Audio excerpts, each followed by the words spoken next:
kita semua. Yang terhormat Bupati Belitung dan Wakil Bupati Belitung beserta jajarannya.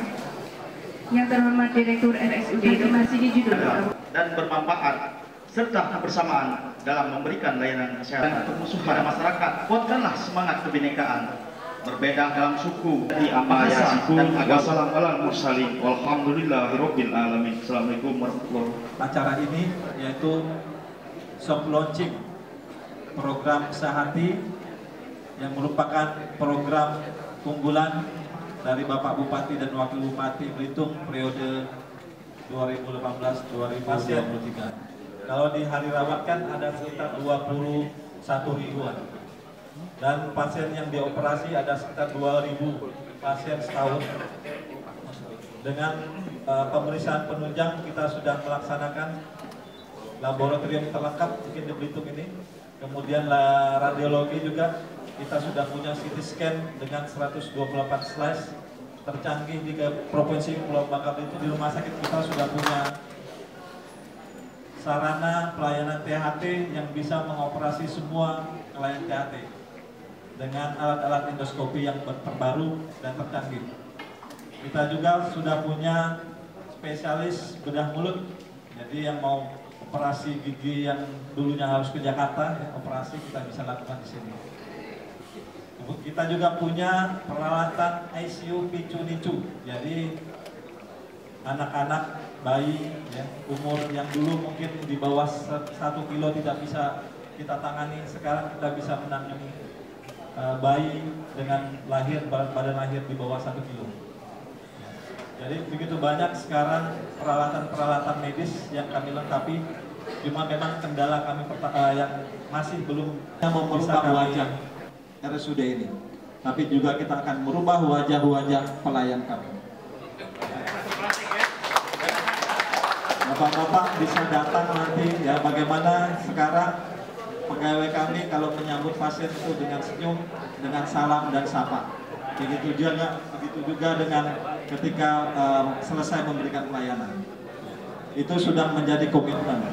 Siap ketika suatu program digelontorkan, sehingga pada hari ini mungkin kita sama-sama melihat bahwa dari visi misi bupati yang ada, salah satu program yang pertama kali di launching adalah program Sehati ini.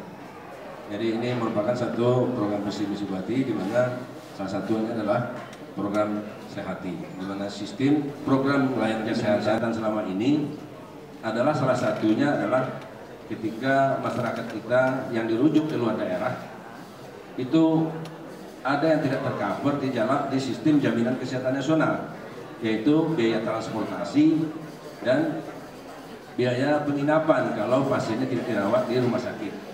Sehingga ini menjadi problem bagi masyarakat kita yang ketika masyarakat ini dirujuk ke Jakarta atau ke tempat lain. Sehingga visi misi Bapak Bupati pada tahun periode 2019-2023 ini menangkap hal ini merupakan suatu potensi yang perlu ditanggulangi gitu. Masalah ini perlu ditanggulangi, dan alhamdulillah tahun 2019 kita upayakan kegiatan ini. Baik Bapak bisa Ibu, terlaksana. saya sepakat kita tidak perlu lama-lama melakukan program Sehati. Saya rasa cukup 2 tahun sudah selesai. Kalau perlu nanti grafiknya semakin turun tahun demi tahun dan menjadi 0 tadi. Nah kemudian bagaimana cara menurunkan itu atau menghapuskannya? Rumah sakit harus menuju ke paripurna. Kita harus konsisten dalam kebijakan dan anggaran.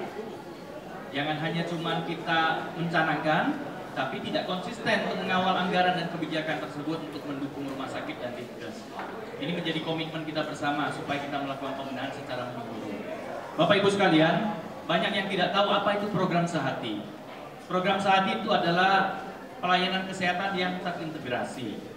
Kemudian Sehati itu kapan dimulainya? Tentu dimulainya hari ini. Dan siapa yang boleh mendapatkan pelayanan Sehati? Yaitu seluruh pasien rujukan yang menjadi anggota kepesertaan BPJS kelas 3 PBI tanpa harus memiliki kartu Sehati terlebih dahulu. Jadi semua pasien yang dirujuk yang memiliki kartu BPJS PBI kelas 3, silakan untuk bisa menerima pelayanan. Tentunya mereka harus datang ke rumah sakit menjadi satu atap pelayanan, mendapatkan rujukan di loket sebelah. Sekarang Pak Bupati rujukan sudah online Pak, tidak perlu lagi bawa berkas sebenarnya.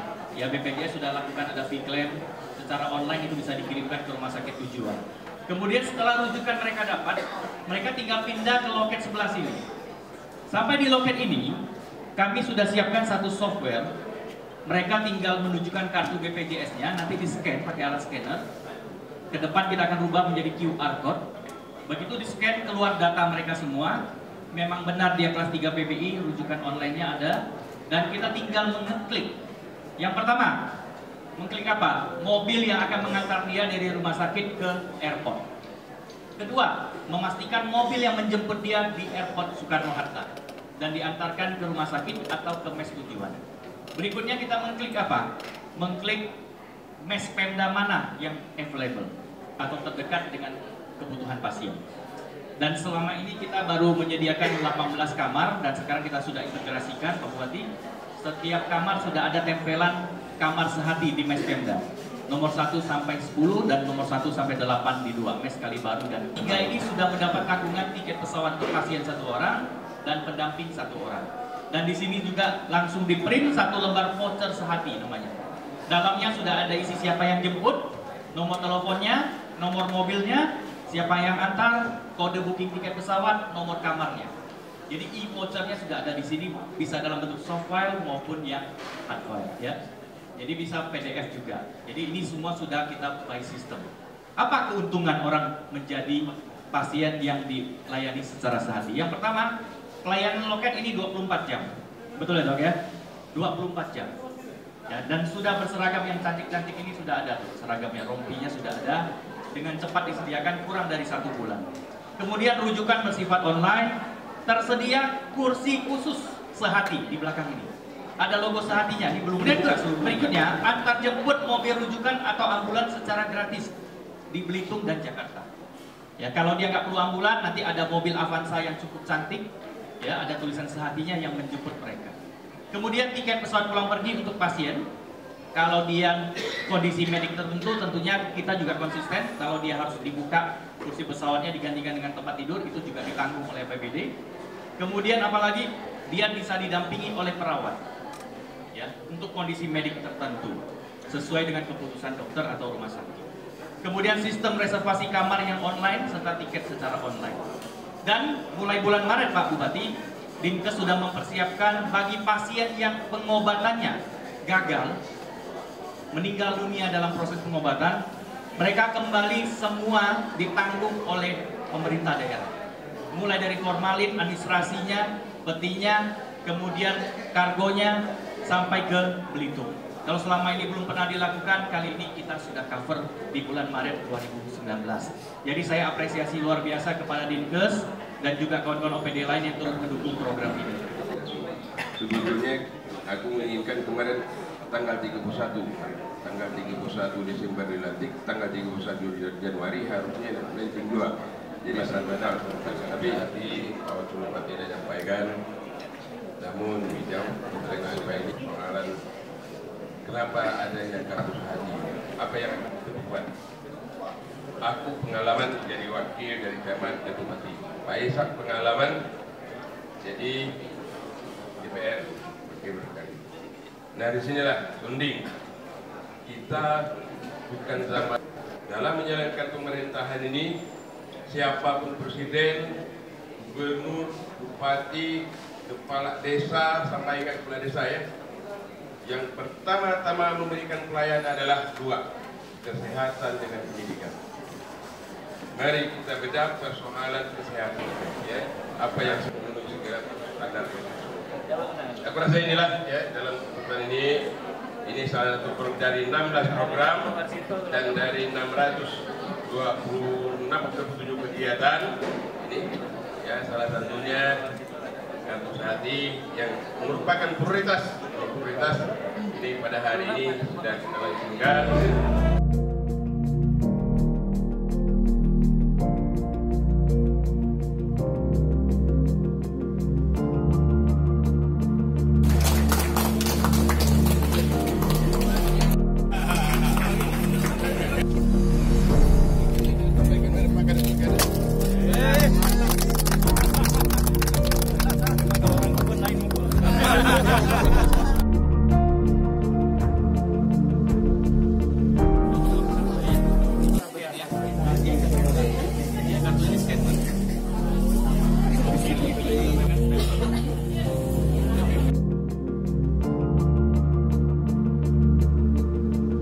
kalau memang dia dapat rujukan, karena sistemlah sistem online semua. Jadi setelah sistem digital. Nah, jadi semuanya lah dari segi data, dari segi apa untuk ke penginapan, rumah sakit apa semacam, dari sini semua. Ada program semua. Dan kita juga, dan inilah sudah connect dengan rumah sakit. Ya, katakanlah kekurangan untuk penanganan ke kasus-kasus yang memang katakanlah apa namanya berat lah gitu kan. Nah, tapi untuk 2 tahun ke depan kita itu sekarang mempersiapkan, kita kan tak tahu kendala masalahnya adalah kurang tenaga ahli, dokter spesialis. Nah, dokter spesialis. Sedangkan dari segi alat medis, alkes sudah lengkap. Tapi karena tenaga ahlinya tidak lengkap, tidak punya, mau tak mau kita harus rujukan. Nah, kita selama 2 tahun ini adalah berupaya untuk mencari tenaga ahli itu, tenaga medis itu. Jadi mudah-mudahan 2 tahun ini, sebagaimana aku sampaikan tadi, ya memang dari 2 tahun itu, ya mungkin sekarang masih ada sekolah kan. Katakanlah dokter spesialis bedah jantung. Nah, kan kita lah bisa bedah jantung di sini. Tapi bisa ke depan kalau memang spesialis mata.